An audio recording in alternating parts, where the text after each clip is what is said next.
All right, everybody. Welcome back to the Ram vlog. Thank you very much for being here and for tuning in today. So today I have a very interesting video that I want to bring to you guys. I'm not a huge fan of being on camera.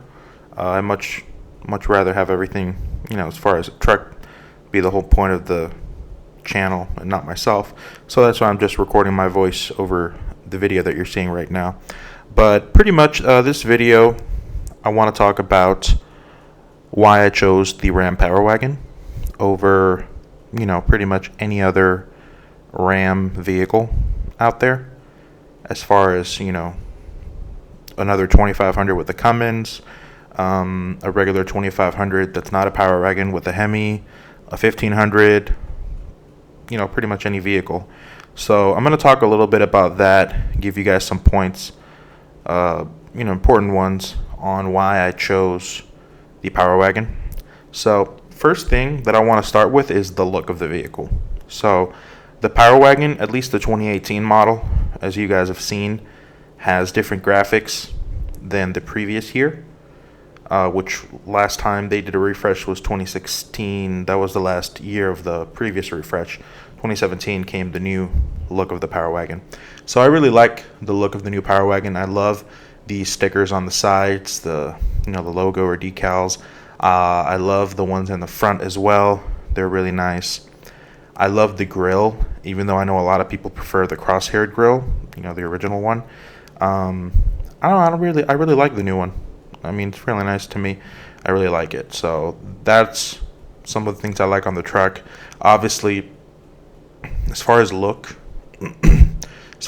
there's a lot of things on it that you can probably get on a regular 2500 if you add to it, like the wheels, the tires.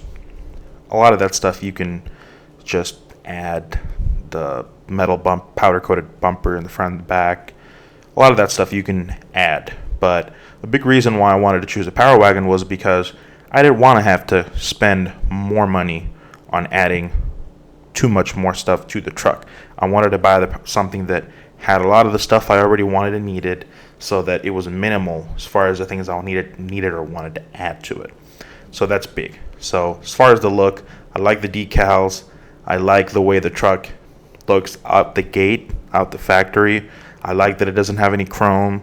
I like that, at least in my case, I chose a dark gray color. Has a lot of black. The emblems are blacked out already. I like all that stuff, so I really like the look. So that's number one. Number one was the look. Number two is obviously the performance, which is why anybody would buy a Power Wagon, because of the stuff that it does. So number one, the winch. The Power Wagon is the only vehicle in North America that's sold that brings a winch from the factory. So that's one.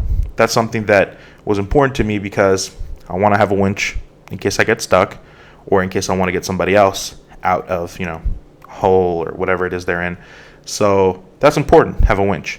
A winch is not a cheap thing to get. That's not something that's $200, $300, $400. That's thousands of dollars. So that's one of the reasons why I really like Power Wagon brings the winch. Number two, obviously, is the front and rear locker and the disconnectable sway bar. So unless you guys don't know this, I'm not sure. A lot of the people listening might know a lot about trucks, others might not. But the Ram 2500 Power Wagon has front and rear locker and a disconnectable sway bar. It's pretty much the same platform they use on the Jeep Wrangler Rubicon. So front and rear electronic locker and the disconnectable sway bar in the front. That's big. Why? Because when you're off-roading, when you're going up rocks, when you're going in a lot of places, that's huge. And I'm going to repeat that. It's huge to have that. So those are things that are not very easily installed as an upgrade on a regular 2500. So that's big. Now, as far as, something that I've asked myself, that I've kind of reflected on, will I really use it? Have I used it? Is it worth it? I mean, once you're in the situation where you need it, it's definitely worth it. So far, have I needed it? Not really. I've only had the truck for about 3 months. So, no, not yet. No, I haven't really used it, haven't really needed it yet. But it's nice to have, and it's something that I wanted to have. So, a regular Ram 2500, let's say, for example, the one that I was looking at when I was buying my truck, there were 3 trucks that I was looking at. I was looking at the Power Wagon. I was looking at a Ram 2500, a Lone Star, which is pretty much, if you're not from Texas, a Lone Star is pretty much just like an upgraded Bighorn. So they just put a couple of other things on it that they take from the Laramie, which is the nicer package. So, for example, a Bighorn won't bring the big 8-inch screen, the remote start. A lot of that stuff sometimes doesn't come in the Bighorn. The Lone Star has all that stuff. It has the remote start. It has the 8-inch screen. It has the electric seat. So it's a lot better than if you're getting a Bighorn, or if you're getting, for example, the lower trim level, which I don't know why I'm forgetting the name right now. But if you get the lower trim level, the Tradesman, that's what I was looking for. So if you get a Tradesman, you get none of this stuff. So I was looking at a Lone Star. So a key thing why I went with the Power Wagon over the Lone Star, these two, the ones that I was looking at, they were literally the same price. They were, before taxes and all the good stuff they add after that. As far as sticker, they were both around $61,000. So they were virtually the same price. But the key differences on performance, they're both 4x4 trucks, of course. Power Wagon's 4x4. The one I was looking at was 4x4. But on the regular 2500, no lockers, front or rear, no disconnectable sway bar, no winch. It didn't bring any off-road tires from factory, so that's the other thing. The Ram 2500 Power Wagon, and even though this is something that I'm going to change, I am going to get bigger tires, but that's pretty much something everyone that has an off-road truck does. Doesn't matter unless you get a Rebel, which brings pretty nice Toyo open countries, or a Raptor that brings 35s from the factory. A lot of people don't switch those, but on any other truck, you want to put bigger tires on it. In my case, I want to probably do 35, 37s, depending on what I can fit on my Power Wagon. But anyway, so they were pretty much around the same price. And as far as hardware, the Power Wagon brought a lot more as far as hardware. And as far as the trim level, a lot of people don't know this, but the 2018 Power Wagon, as far as trim, it's pretty much a Laramie. I mean, you get leather seats, you get heated and cooled seats, you get remote start and push button start. You get, depending on which one you can get a sunroof on it. Mine didn't bring a sunroof. That's not a big deal. I mean, there's so many things. I mean, the heated steering wheel, the 8-inch Uconnect. It brings a lot of stuff as far as trim level that I really liked. The Lone Star, on the other hand, the one that I was looking at, it brought these half and half leather, half cloth seats that were all right. I mean, they were good. But it didn't have push button start. Even though it had remote start, you still had to put the key in and turn it, which I really don't like. My previous truck was a Ram 1500 Lone Star that was like that. And to me, it's kind of dumb. I mean, if it already has remote start, why not have push button start? Well, no. They want you to put in that funky Mercedes-Benz looking key, that plastic key in, and then turn it twice, which I don't get it. But as far as that, those were things that I needed to have. I wasn't upgrading to a $60,000 plus vehicle to not have push button start or cooled seats or heated seats or all this stuff that, to me, when you're spending $60K or plus, you need to have. But the reason why the one I was looking at didn't have a lot of this stuff is because the Lone Star I was looking at had a Cummins. And when you go with the Cummins, that by itself is a lot of money that you're paying over getting the Hemi. In this case, the Power Wagon only comes with the 6.4 liter Hemi. That's the only engine that you can get on the Power Wagon. So there were a lot of things that, if I wanted them as far as trim on a regular 2500, I would have had to bump up to a Laramie, and that would have bumped up the price even more, because a Laramie Ram 2500 with a Cummins was going to be more than $60K sticker price. So I would have been paying a lot more for the vehicle, and the price that I was at with the dealer, on the sticker, I was at that 61, 62 range as far as sticker. I didn't really want to go over that because, if you go over that, you might as well get a Raptor, which was another, it's kind of the truck that I also like, but I'm not willing to pay $70K or above for a truck, especially not a truck like a Raptor, which is smaller than a Power Wagon, less capable as far as rock crawling and off-roading. Not Baja, of course, that's what the Raptor dominates, but engine size, I'm not going to pay $70,000 for a V6. I wanted a V8, etc., etc. So going back to my initial point, as far as what I was looking to buy, the 2500 that I was looking at, it just didn't have a lot of the trim level stuff, a lot of the things that I was looking for. So that was another reason. And I did test drive them both. And to be honest, I really liked the Cummins. I mean, the diesel is great. My dad had a diesel. I was raised driving a diesel. I really like diesel trucks. But, Power Wagon doesn't come with the diesel, the Cummins. And as far as me thinking in my mind, if I get a 2500 Power Wagon, 2500 with the Cummins, lift kit, tires, adding in the winch, changing the decals, blacking out everything. I mean, there were so many things I would have had to have done that there was a lot more cost to make the truck look as nice as the Power Wagon looks coming out of the gate.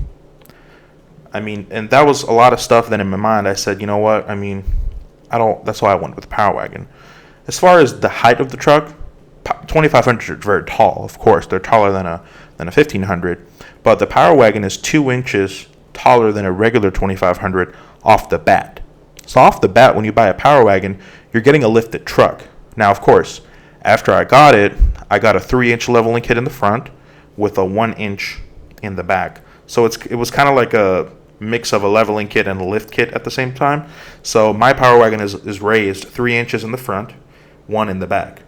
So if you think about it, my Power Wagon is pretty much lifted 3 inches higher than a regular 2500. So pretty much my truck has a 3-inch lift. So that's kind of where I'm at right now. Obviously, if I went with a regular 2500, I would have not done a level. I would have done a straight up suspension lift, which is very expensive. That would have been a solid $1,500, $1,800 to get a good 6-inch lift. And once you get a lift, you got to get bigger tires and wheels. You can't leave the stock wheels. My Power Wagon, it has 33-inch Duratrax right now, so it doesn't look bad. Even though it's sitting higher than factory, it doesn't look terrible. You know what I mean? You can't do that on a regular 2500. Do a 4, 5, 6-inch lift and then leave those regular tires that come from the factory, the Wranglers or whatever it is that they bring. So anyway, coming back to my main point. So number 1 was the look of the truck. Number 2, the capability. And number 3, the value of the truck. The Power Wagon name is historic. It's very important. It's like talking about not a classic vehicle, but it has some name value. So a Power Wagon, in my opinion, will age better as far as the price, the value. People like them. They're recognizable. To me, it's a better investment if I want to get an off-road truck to get a Power Wagon rather than to get a regular 2500 and then make it off-road worthy by lifting it, modifying the suspension, getting bigger tires and wheels, adding a winch, etc., etc., etc. So, and for me, I'm a big Hemi fan. I really like Hemis. I like Challengers. I like Chargers. I love Hemis. I've always wanted to have a big Hemi engine. And to me, I don't tow. I don't haul. It's purely an off-road truck. Now, will I ever tow? Will I ever haul? Of course, yeah. There might come a day where I'll tow something, but I'm not going to tow over 10,000 pounds, which is what the Power Wagon can tow. A Cummins will go I think it's like 18,000 pounds in a crew cab 4x4 2500 with the Cummins. I'm never going to tow that much. Now, again, would I have liked to have a Cummins? Yes, why not? I like Cummins as well. Cummins, they're great. Diesels sound really nice. They're very capable as far as they have way more torque. So yeah, if the Power Wagon came with a diesel, believe me, I would have gotten a diesel. But I'm not one of these guys that's like, oh, you can't have a 2500 truck without a diesel. No, you can have a 6.4 liter Hemi. It works just fine. So that's another reason. So as far as any other reasons I might have had to get a Power Wagon, it's just what I really wanted. I mean, it comes down to that sometimes when you're going to buy something. Some people go in and they want to buy a Mustang. Well, why'd you get a Mustang? Well, because I want a Mustang. Oh, well, you should have gotten a Hellcat. Well, no, if you like a Mustang, get a Mustang if that's what you like. You shouldn't get a Hellcat because it has more horsepower, or it's faster, or it's bigger, or et cetera, et cetera, et cetera. So as far as people out there that are in the market to get a very capable off-road vehicle, or they're in the same situation I was where they didn't know if they wanted to get a Power Wagon or a regular 2500, just consider these points. What are you going to do with it? Where are you going to do it? Those things with it. That's also important. I live in Texas. I don't live in Colorado, so elevation's not a big issue for me. Snow, all these kinds of things. Where I live, there's no snow, so for me, if I did choose a regular 2500, it wouldn't have been an issue as far as getting snow tires or making it more off-road worthy for the conditions. For me, it's not an issue. Down here, you can have a two-wheel drive truck, which is what I used to have, and you'll be fine. You'll never have a problem because there's no snow, there's no elevation, there's no mountains, none of that stuff. So just consider, what are you going to do with it, and will you ever do additional things with it? Because if you don't tow right now, but maybe you have plans for in the future to get a camper, a fifth wheel, something like that you're actually going to do a lot, well, yeah, get the Cummins. Don't get the Power Wagon. But if you're going to seriously off-road, if you're going to do off-roading with your truck, get a Power Wagon. Bigger tires, bigger wheels, front and rear locker, disconnectable sway bar, factory worn winch, skid plates. That's another thing I haven't mentioned. Skid plates, underbody protection, all that stuff is important when you're off-roading. That's all stuff that the regular 2500 does not bring. Doesn't bring skid plates, doesn't bring that underbody protection. So if you off-road with your vehicle, and I'm saying this out of experience because I recently had a misadventure in my truck where I got stuck in a huge hole just because I was dumb, went into a hole, didn't know how deep it was, got stuck. And there was damage to my truck, and it's a Power Wagon with underbody protection, with all this crazy stuff. If you do that in a regular truck, you're going to break way more stuff. It's going to be way more expensive because you have less protection on your vehicle. So that's all things that you should consider, of course, what you're going to do with the vehicle. If you're not really going to off-road, then just get a regular 2500. Put a lift kit on it, put some big wheels and tires on it. If you want to get a winch for the look and not for the use, you can put a winch on it, get aftermarket bumpers, etc., etc., etc. You can do all that stuff to a regular 2500. And if you don't need a Cummins, then you're going to save a lot of money, because if you get a Bighorn or a Tradesman, if you want a Tradesman 2500 with a 6.4 Hemi, it's way less than $60K.